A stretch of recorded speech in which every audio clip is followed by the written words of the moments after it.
लेकिन सत्ता में। सबसे पहले बात करते हैं पाकिस्तान के सबसे बड़े सत्ता संकट की, जिसने आसिम मुनीर की सेना को चारों तरफ से घेर लिया है, जिसने शहबाज शरीफ की नींद उड़ा दी है। ये पाकिस्तान के अवैध कब्जे वाले कश्मीर में बगावत का ट्रेलर है, जिसमें शहबाज सरकार और मुनीर की सेना के खिलाफ विद्रोह वाले शोले हैं।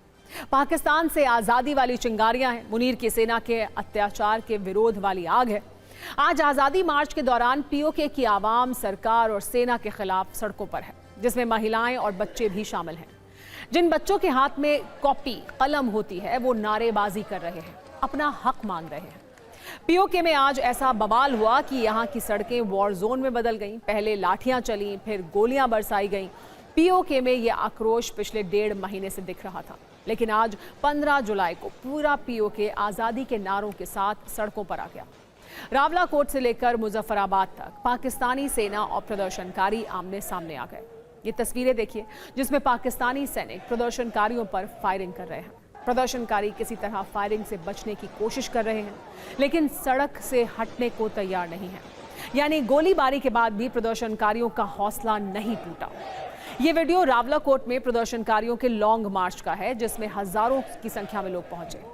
इस भीड़ को देखकर पाकिस्तानी सत्ता इतना घबरा गई कि निगरानी के लिए मिलिट्री हेलीकॉप्टर को भेज दिया गया।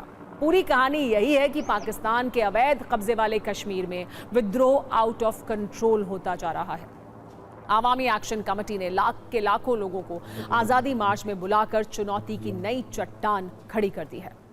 विद्रोह की इस आग के बीच पीओके में बगावत वाले वो की वर्ड्स आपको बताते हैं जो ट्रेंड कर रहे हैं। शटर डाउन, चक्का जाम, अधिकार, इनकलाब, अत्याचार का अंत, रेंजर्स भगाओ और मुनीर से मुक्ति जैसे कई शब्द हैं जो मुनीर और शहबाज के दिल में तीर की तरह चुभ रहे हैं, जिसकी चर्चा इस्लामाबाद से लाहौर तक हो रही है। इसलिए रावलपिंडी में बैठकर आसिम मुनीर ने कत्लेआम का आदेश जारी कर दिया है, जिसके बाद पाकिस्तानी रेंजर्स ने प्रदर्शनकारियों पर सीधी फायरिंग शुरू कर दी। इस फायरिंग में 10 लोगों के मारे जाने का दावा है। 5 जून से जारी प्रदर्शन में अब तक 24 लोग मारे जा चुके हैं। एक रिपोर्ट में दावा किया गया है कि मुनीर का इरादा इससे भी बड़े कत्लेआम को अंजाम देने का है। मुनीर का टारगेट आवामी एक्शन कमेटी के बड़े नेता हैं। प्रदर्शन का नेतृत्व कर रहे नेताओं को खत्म करने की प्लानिंग हो रही है, लेकिन मुनीर ये भूल रहे हैं कि ये जनता की आवाज है जिसे अब दबाया नहीं जा सकता। इसलिए लोग पाकिस्तानी फौज का हिम्मत के साथ सामना कर रहे हैं। दावा है कि रावलाकोट में प्रदर्शनकारियों ने रेंजर्स पर हमला किया, जिसमें एक पाकिस्तानी रेंजर की मौत हो गई। हालांकि सूत्रों का दावा है कि यह हमला फॉल्स फ्लैग ऑपरेशन भी हो सकता है, ताकि सेना को प्रदर्शनकारियों पर गोली चलाने का बहाना मिल जाए। पीओके की जनता मुनीर की इस साजिश को समझ रही है। यही वजह है कि इस बार शहबाज सरकार से ज्यादा आसिम मुनीर को टारगेट किया जा रहा है। वहां जिस तरह के नारे लग रहे हैं, उन्हें देखकर मुनीर का कॉन्फिडेंस जरूर हिल गया होगा। जनता का ऐलान साफ है, अब इनकलाब आएगा। आंधी में, तूफान में, यानी जो भी हो, अब पीछे नहीं हटा जाएगा। पूरे पीओके में जीना होगा, मरना होगा, धरना होगा के नारे हैं। ये जो दहशतगर्दी है, इसके पीछे वर्दी है और वर्दी वाले गुंडे हैं, मुल्क लूटने के धंधे हैं जैसे नारों से मुनीर की सेना की सच्चाई बताई जा रही है। आसिम मुनीर हाय हाय, पाकिस्तानी फौज बाय बाय और अब बदमाशी नहीं चलेगी, मुनीर की तानाशाही नहीं चलेगी का ऐलान हो रहा है। प्रदर्शनकारी ये कह रहे हैं कि मुनीर फौज का एक ही काम कत्लेआम, सुबह और शाम। इससे आपको ये अंदाजा तो हो गया होगा कि पीओके में पाकिस्तानी सेना की स्थिति क्या हो गई है। ये सेना के अत्याचारों का ही नतीजा है कि वहां की जनता अब आज़ादी से कम पर मानने को तैयार नहीं है। प्रदर्शनकारियों के नेता सरदार अमान खान ने कहा है कि पीओके पाकिस्तान के अवैध कब्जे वाला इलाका है, इसे आज़ाद कश्मीर नहीं कहा जा सकता। इस बार हम अपनी आज़ादी और वजूद की जंग लड़ रहे हैं और ये अब जीत से पहले जंग खत्म नहीं होगी। आप सिर्फ 120 सेकंड की न्यूज़ रील में समझिए कैसे पीओके में आज़ादी वाले शोले हैं।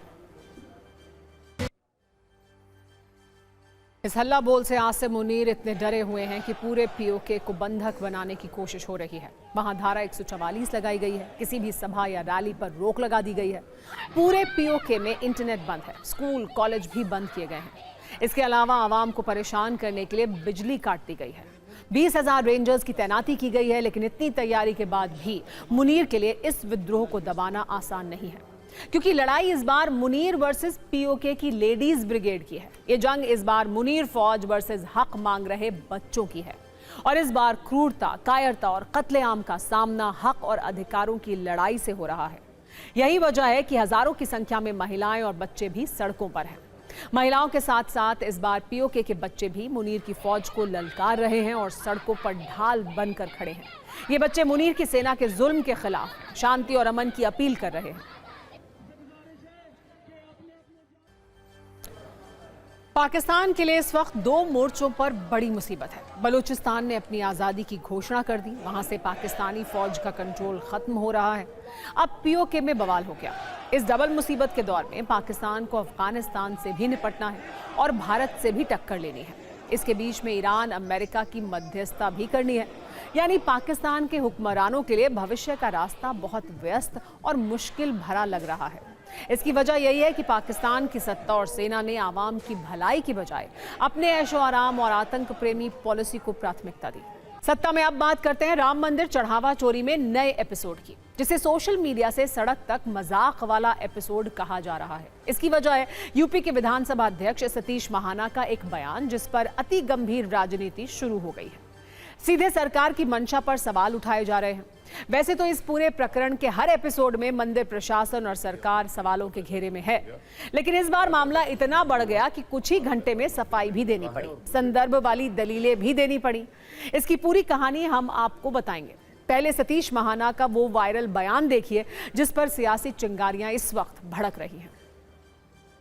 उन्हीं का जिनका पैसा चोरी हुआ, मुझे लगता है कि शायद उन्होंने श्रद्धा पूर्वक भाव के साथ भगवान के मंदिर में अर्पित नहीं किया होगा, इसलिए उनका पैसा चोरी हो गया। हमारा पैसा चोरी नहीं हुआ, हमारा पैसा मंदिर में लगा है और मंदिर का भव्य स्वरूप इस बात का प्रमाण है। विपक्ष को इस भाषा से आपत्ति है।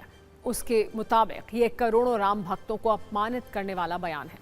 65 वर्ष के सतीश महाना पिछले 4 वर्ष से यूपी के विधानसभा अध्यक्ष हैं, बीजेपी के वरिष्ठ नेता हैं, 8 बार विधायक चुने जा चुके हैं। योगी सरकार के पहले कार्यकाल में औद्योगिक विकास मंत्री भी रहे हैं। विपक्ष ये पूछ रहा है, क्या उन्हें ऐसी भाषा का प्रयोग शोभा देता है? ये पूरा सीक्वेंस कुछ ऐसा है। सतीश महाना ने कहा, अयोध्या राम मंदिर में जिनका पैसा चोरी हुआ, शायद उन्होंने सच्ची श्रद्धा और आस्था से दान नहीं किया होगा। बयान के वायरल होने के बाद सतीश महाना ने संदर्भ के साथ सफाई दी। उन्होंने ये बताया कि कांग्रेस नेता दिग्विजय सिंह को लेकर उन्होंने ऐसी टिप्पणी की थी। इसका संबंध सभी राम भक्तों से नहीं है। इसका सच जो भी हो, लेकिन राजनीतिक तापमान अचानक बढ़ गया है। विपक्ष के नेता ये आलोचना कर रहे हैं कि इतनी संजीदा घटना को मजाक में नहीं उड़ाना चाहिए था। आप सिर्फ 120 सेकंड की न्यूज रील में TV9 के कैमरे पर दी गई सतीश महाना की सफाई भी सुनिए और इस मुद्दे पर सियासी चिंगारियों को भी महसूस कीजिए।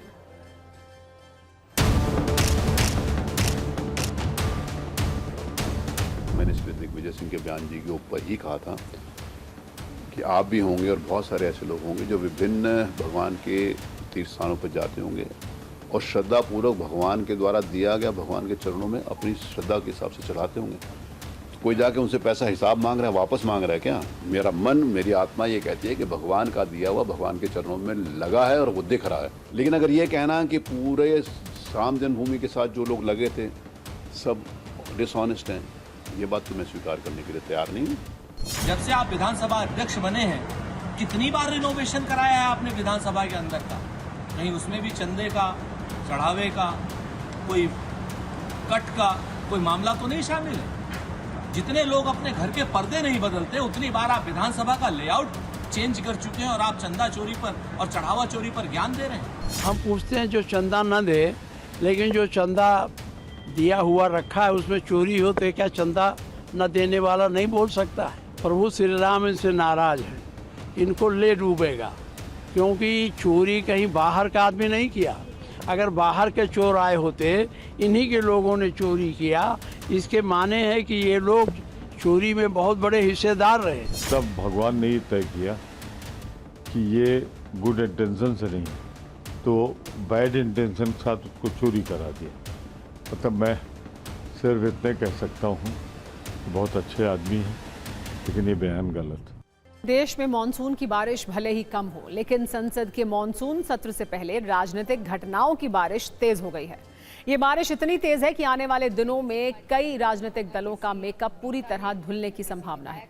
ऐसा इसलिए क्योंकि अब तक जो राजनीतिक दल सरकार के परिसीमन बिल का विरोध कर रहे थे वो अब धीरे धीरे पिघलने लगे हैं। पिघलने के ये संकेत एनसीपी शरद पवार गुट से आए हैं। एनसीपी शरद गुट की सांसद और उनकी पुत्री सुप्रिया सुले ने कहा है कि यदि 50% सीटें बढ़ाने की शर्त लागू की जाती है तो हम समर्थन करने पर विचार करेंगे।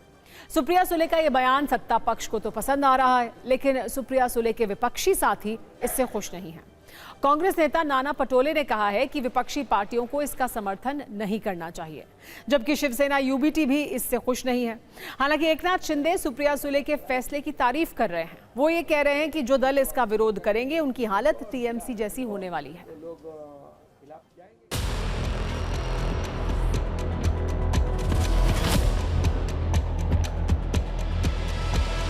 जो भी बिल आएगा हमें विस्तार से इंडिया अलायंस में चर्चा करेंगे। हमारी जो चर्चा हुई थी उसके बारे में मैंने कई लोगों से उसमें चर्चा की थी। तब डीएमके हो, हम हो, सपा हो, 50% के बारे में हम सोचेंगे, ऐसा हमने कहा था अभी जो सत्ता में है उनको, लेकिन वो बिल में नहीं आया, इसलिए वो बिल तो गिर गया। अच्छी बात है अगर उनको पता चला है कि इस बिल को हम विरोध करेंगे, डिलिमिटेशन को और महिला आरक्षण को, तो लोग खिलाफ जाएंगे और पश्चिम बंगाल की तरह हमारी परिस्थिति होगी। वो अगर करते हैं, समर्थन करते हैं तो बहुत अच्छी बात है, करना चाहिए समर्थन महिला आरक्षण को, डिलिमिटेशन को। अगर सरकार वापस वो बिल लाते हैं तो पूरा अपोजिशन इकट्ठा होकर उनको विरोध करेंगे। हमने जो उनको सूचनाएं की है इस प्रकार से बिल में आप थोड़ा दुरुस्ती करो, अमेंडमेंट करो, लेकर आइए। अगर उस हमारी बात मानी जाती है तो हम उसके ऊपर चर्चा करेंगे।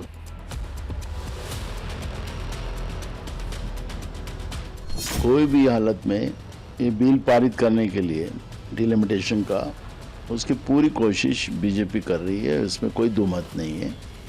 आरएसएस और नरेंद्र मोदी की सरकार ये डिलिमिटेशन के बाद देश की संवैधानिक व्यवस्था के मूल ढांचे को ही तोड़ना चाहती है। हमें विश्वास है कि डीएमके हो या उद्धव ठाकरे की सेना हो या शरद पवार जी हो, इनके इसमें नहीं जाएंगे। ये अपनी सुविधा के आधार पर, अपने सुविधा के अनुसार जाति और धार्मिक समीकरण जोड़ करके डिलिमिटेशन करेंगे तो उसे कैसे बर्दाश्त किया जाएगा। डिलिमिटेशन का मतलब है विधानसभा की या लोकसभा की सीमाएं एक दूसरे से मिलती हो और आधार वो बनाए, चाहे जनसंख्या बनाए या भौगोलिक में क्षेत्रफल बनाए, एक आधार बना करके पूरे देश में लागू करें, कोई इसका विरोध नहीं होगा। कांग्रेस और शिवसेना यूबीटी भले ही सुप्रिया सुले से सहमत ना हो, लेकिन सवाल यह है कि क्या सरकार फिर से परिसीमन बिल लाने वाली है? क्या सरकार इस पर जरूरी नंबर हासिल कर लेगी? ये सवाल इसलिए क्योंकि इसी वर्ष अप्रैल में संसद के विशेष सत्र के दौरान महिला आरक्षण और परिसीमन से जुड़ा संवैधानिक संशोधन विधेयक पेश किया गया था। तब विपक्ष ने इसे गिरा दिया था। बिल के पक्ष में 298 और विरोध में 230 वोट पड़े। सदन में उस समय 528 सांसद मौजूद थे, जबकि विधेयक पारित करने के लिए 352 वोट जरूरी थे। सरकार 54 वोटों से बहुमत हासिल करने से चूक गई और विधेयक गिर गया। इसके बाद प्रधानमंत्री मोदी ने कहा था, हमारे पास नंबर नहीं थे, इसका मतलब ये नहीं कि हम हार गए, आगे और मौके आएंगे। प्रधानमंत्री के इस बयान को 2 महीने ही बीते हैं कि सरकार अब धीरे धीरे जरूरी नंबर के करीब पहुंच रही है। लोकसभा में एनडीए के पास 324 सांसद हैं, 2/3 बहुमत के लिए 360 वोट चाहिए, यानी सरकार के सामने 36 अतिरिक्त वोट जुटाने की चुनौती है। इसलिए सरकार की नजर विपक्ष के कई सांसदों पर है। समाजवादी पार्टी के 37 सांसद हैं, आरजेडी के 4 सांसद हैं और एनसीपी शरद गुट के 8 सांसद हैं। सूत्रों के मुताबिक जेएमएम के 3, आप के 3 और एनसी के 2 सांसद भी सत्ता पक्ष के संपर्क में बताए जा रहे हैं। यानी संसद में नंबर गेम ऐसा है कि हर सांसद का हिसाब हो रहा है और हर वोट की कीमत तय की जा रही है। सरकार समर्थन जुटाने के साथ साथ वोटिंग से दूरी के विकल्प पर भी काम कर रही है। शरद पवार की पार्टी के 8 सांसद इस पूरे गणित में बड़ा फैक्टर हैं। सुप्रिया सुले समर्थन का संकेत दे रही हैं। अगर शरद पवार की पार्टी के 8 सांसद भी समर्थन दे दें तो सरकार के पास समर्थन का आंकड़ा 332 हो जाएगा और 28 वोट की और जरूरत होगी। इधर डीएमके के पास लोकसभा के 22 सांसद हैं। अगर डीएमके सरकार के समर्थन में वोट करती है तो सरकार का आंकड़ा 354 तक पहुंच जाएगा, यानी 360 के बहुमत से सिर्फ 6 वोट दूर। और अगर डीएमके समर्थन के बजाय एब्सटेन करती है तो संसद में मौजूद सांसदों की संख्या घटेगी और बहुमत का आंकड़ा भी नीचे आ जाएगा। यानी डीएमके चाहे समर्थन करे या दूरी बनाए, दोनों ही स्थितियों में उसका फैसला अहम है। इसलिए यह कहा जा रहा है कि परिसीमन की चाबी अब भी डीएमके के हाथ में है। राज्यसभा में सरकार का नंबर गेम लोकसभा के मुकाबले आसान दिखाई दे रहा है। राज्यसभा में सरकार को 2/3 बहुमत के लिए 164 सदस्यों के समर्थन की जरूरत है। सरकार के पास 155 सांसद हैं। बंगाल की 3 सीटों पर उपचुनाव के बाद सरकार की संख्या 158 हो गई। इसके बाद सरकार को 6 सांसदों का समर्थन मिल जाएगा या 12 सांसद गैर हाजिर रहे तो ये बिल पास हो सकता है। राज्यसभा में डीएमके के 8 सांसद हैं, यानी यहां भी डीएमके समर्थन करे या एब्सटेन करे तो सरकार का काम आसान हो सकता है। वैसे इन समीकरणों के अलावा कल महाराष्ट्र में एक बड़ी राजनीतिक मुलाकात हुई। एनसीपी एसपी के बड़े नेता और शरद पवार के करीबी जयंत पाटिल ने महाराष्ट्र के सीएम देवेंद्र फडणवीस से मुलाकात की। इसके बाद ये सवाल उठा कि क्या एनसीपी शरद गुट एनडीए में शामिल हो सकता है। सुप्रिया सुले ने आज मीडिया से बात करते हुए इस पर सफाई दी। उन्होंने कहा कि निजी मुलाकात का राजनीतिक मतलब नहीं निकाला जा सकता। उन्होंने ये भी कहा कि एनडीए में जाने का सवाल ही नहीं है।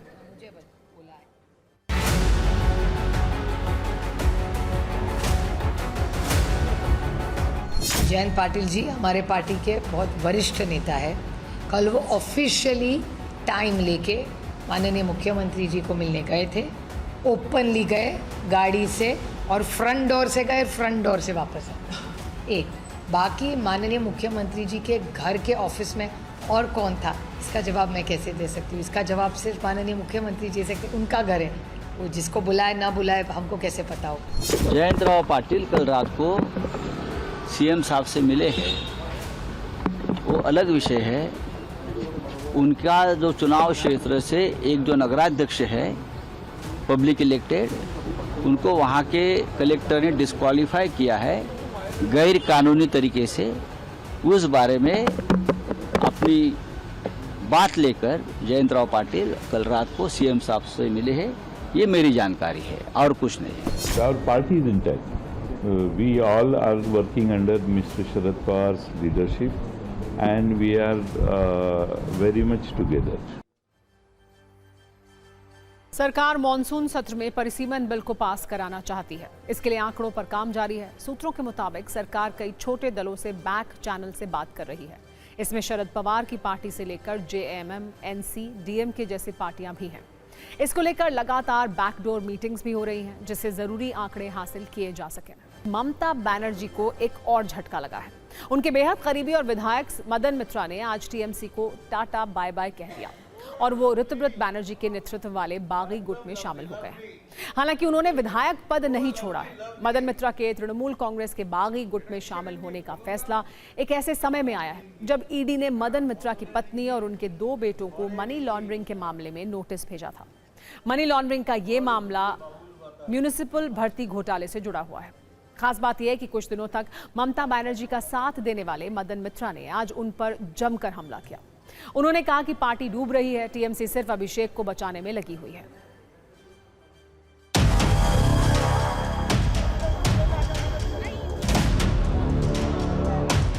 मुझे कोई पकड़ के नहीं लाए, मुझे कोई जबरदस्ती नहीं लगी।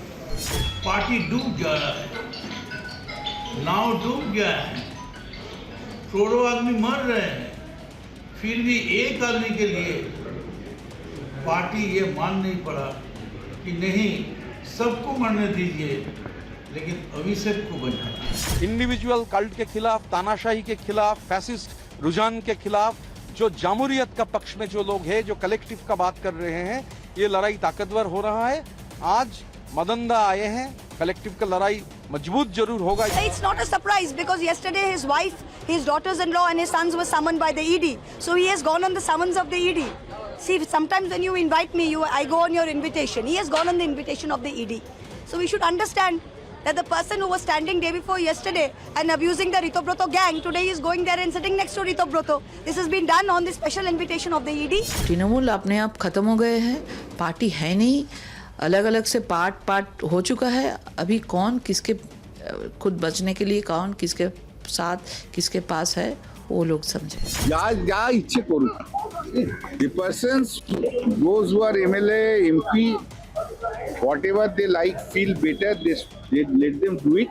सत्ता में अब आपको Bharat Britain free trade agreement वाला शुभ समाचार बताते हैं. दोनों देशों के बीच हुआ फ्री ट्रेड एग्रीमेंट आज से लागू हो गया है. इससे दोनों देशों की अर्थव्यवस्था और हमारे न्यूज़ मित्रों को क्या फायदा होगा, इस पर हमने एक छोटी जरूरी कुंजी तैयार की है. सबसे पहले आपको इस व्यापार समझौते की बड़ी बातें बताते हैं. इस समझौते के बाद ब्रिटेन को निर्यात होने वाले 99% भारतीय सामान पर कोई टैक्स नहीं लगेगा, जबकि भारत आने वाले 90% ब्रिटिश प्रोडक्ट्स पर भी टैरिफ घट जाएगा. अब तक जो औसत टैरिफ 15% था वो घटकर सिर्फ 3% रह जाएगा.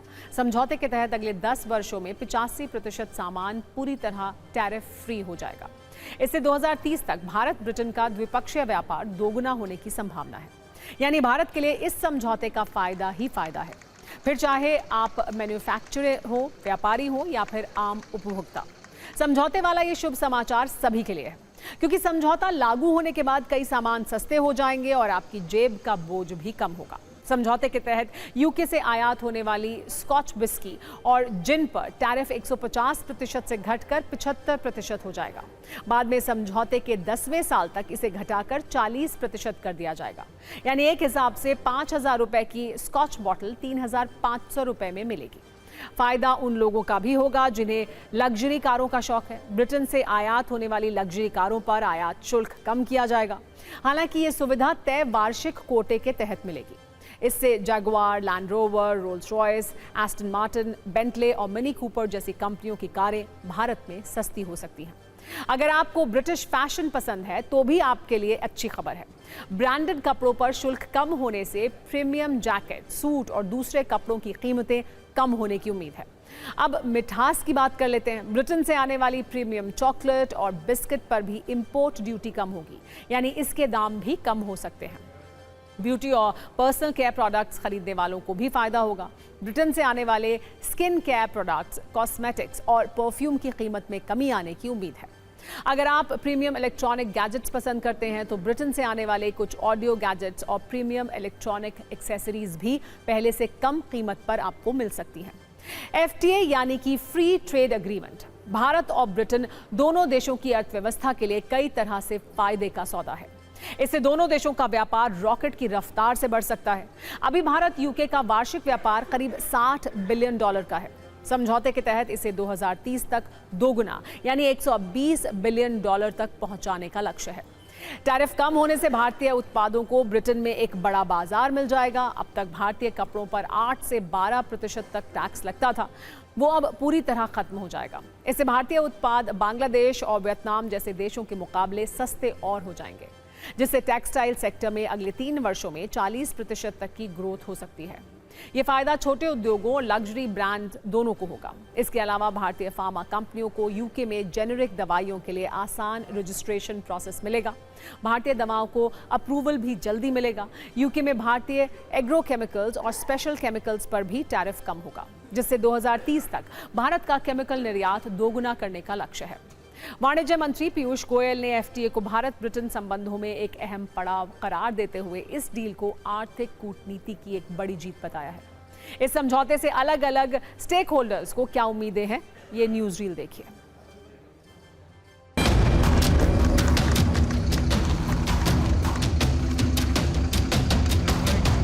15th July 2026 is a defining moment in India's trade history. This is one of its first FTA of its kind, which establishes a future-oriented economic architecture between the two major economies of the world. The 30 chapters across which negotiations have taken place under this agreement. The UK-India FTA sends a message to the rest of the world that the rules-based order works. So the UK-India FTA is the new gold standard of trade deals, pro-worker, pro-innovation and pro-growth. British Airways are delighted to welcome the UK-India Free Trade Agreement coming into effect. This is a landmark agreement which will unlock opportunities for businesses and strengthen the already really strong economic ties between. सत्ता में आगे बढ़ते हैं लखनऊ की university में nonveg कलेश के साथ। लखनऊ की KGMU यानी किंग जॉर्ज मेडिकल यूनिवर्सिटी में हॉस्टल के मेस में नॉनवेज पर बैन लगाया गया है। इस आदेश के बाद बड़ा विवाद शुरू हो गया है। प्रशासन ने यूनिवर्सिटी के सभी 21 हॉस्टल मेस में नॉनवेज खाना बनाने और परोसने पर तत्काल प्रभाव से पूरी तरह प्रतिबंध लगा दिया है। हमारे पास आदेश की कॉपी भी है। ये 14 जुलाई को दिए गए आदेश की कॉपी है। इसमें ये लिखा गया है कि अब यूनिवर्सिटी के हॉस्टल में नॉनवेज ना बनाया जाएगा ना ही परोसा जाएगा। ये फैसला बहुत लोगों को रास नहीं आ रहा है। इस पर सियासी बयानबाजी भी हो रही है। इसकी भी वजह आपको बताएंगे। पहले सिर्फ 4 पॉइंट में समझिए कि आदेश की कॉपी में कहा क्या गया है। पहली बात यह है कि छात्रावासों की मेस कैंटीन में मांसाहारी भोजन न पकाया जाए न परोसा जाए। छात्र छात्राओं के आहार में प्रोटीन की पर्याप्त उपलब्धता सुनिश्चित की जाए, यह भी लिखा गया है। यह भी कहा गया है कि शाकाहारी प्रोटीन वाले खाद्य पदार्थ भोजन में जरूर शामिल किए जाएं। सबसे बड़ी बात, इस आदेश को तत्काल प्रभाव से लागू किया जाना चाहिए। एक बात स्पष्ट करना जरूरी है, KGMU के अधिकारियों ने यह कहा है कि यूनिवर्सिटी की ओर से सीधे चलाई जाने वाली मेस में पहले से ही केवल शाकाहारी खाना बनता था, लेकिन जो मेस छात्र कोऑपरेटिव या प्राइवेट तरीके से खुद चलाते थे वहां नॉनवेज बनता था। अब वहां भी पूरी तरह रोक लगा दी गई है। इस यूनिवर्सिटी के हॉस्टल में रहकर करीब 7,000 छात्र मेडिकल की पढ़ाई कर रहे हैं।